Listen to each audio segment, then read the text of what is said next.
Just wanted to make a little video here about a couple of Wilson Combat items. My kitty cat's decided to jump up and help me. The first thing you can see is this Wilson Combat Multicomp, I think they call it, which replaces the barrel bushing. I have several other different designs of this. One of them is similar to like what Kimber's using on their new 10mm. This, problem with most of those ones is they're kind of loose fitting, and I wanted something that was really snug, more like just a part of the slide, really. And this one here, for sure, I had to get a file and grind off the part that goes in the slide to get it to fit, because it would not fit at all. And it is in there super snug. That's why you see these little scratches here. I couldn't find my vice grips, but I used a pair of pliers and a paper towel to hold that. I had to punch it in kind of with the palm of my hand to get it seated all the way, and then used a wrench to turn it into position. Unfortunately, on this one, you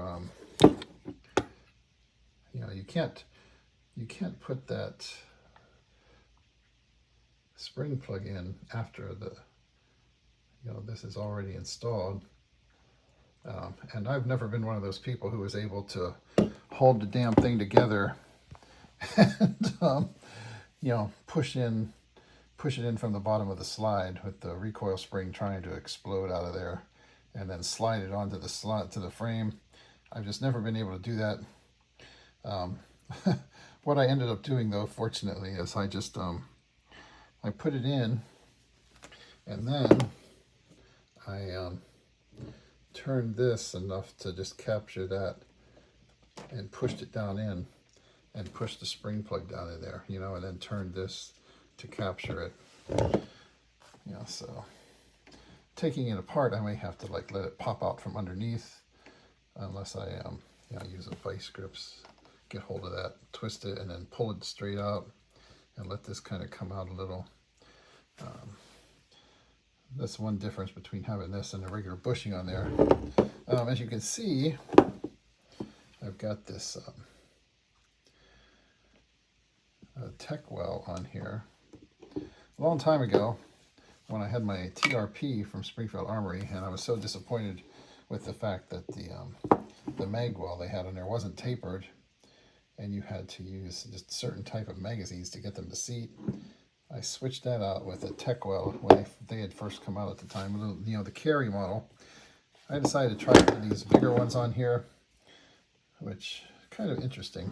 I've never messed with a magwell like this on a 1911 before.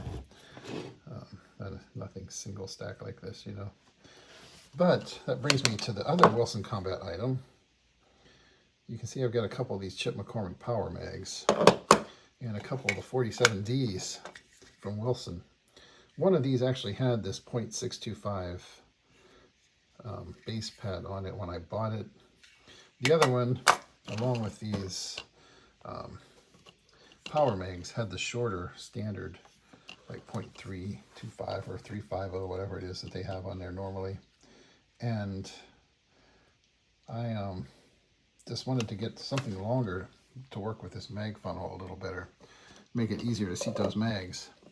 And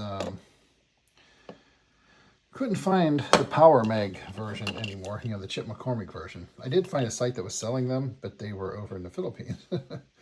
And so I ordered a 3-pack of the Wilson Combat ones, because the information I found about these in the old days was that it would fit the Wilson Combat 47D and the Powermag.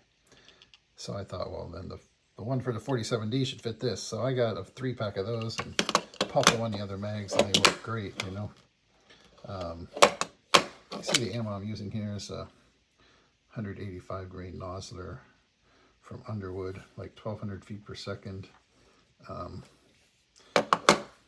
One of the reasons I wanted to play around with this is because I've actually been thinking about messing with some 450 SMC. I know that these bushing comps don't really have a good reputation among some people. You'll always find people on the internet forums say, oh, they're just a waste of money and don't do anything. There's actually a very good article that was done in Shooting Times, I think in 2012, where they tested these. And actually, they averaged about a 30% recoil reduction, even though, you know, it's a wider, you know, opening. You know, it has to be wide enough to let the barrel slide through there instead of just the bullet. But they still, and I would think especially with something like 450 SMC, especially if you're using a lightweight bullet, a lot of powder, probably it's going to do something, you know. And one advantage to these, I think they probably have a little bit less effect on functioning and reliability than the ones that are attached to the barrel. You know, because this is not actually attached to the barrel and pressing down on the end of the barrel when you fire it. And I think because of that, it's a little bit better.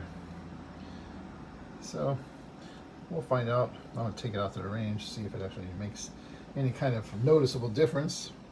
Play around with it some. But I love these base pads. If you are looking for something like that for your Powermags, these Wilson Combat .625 base pads will work. And hopefully I'll get out to do a range report sometime. Then I'll be back.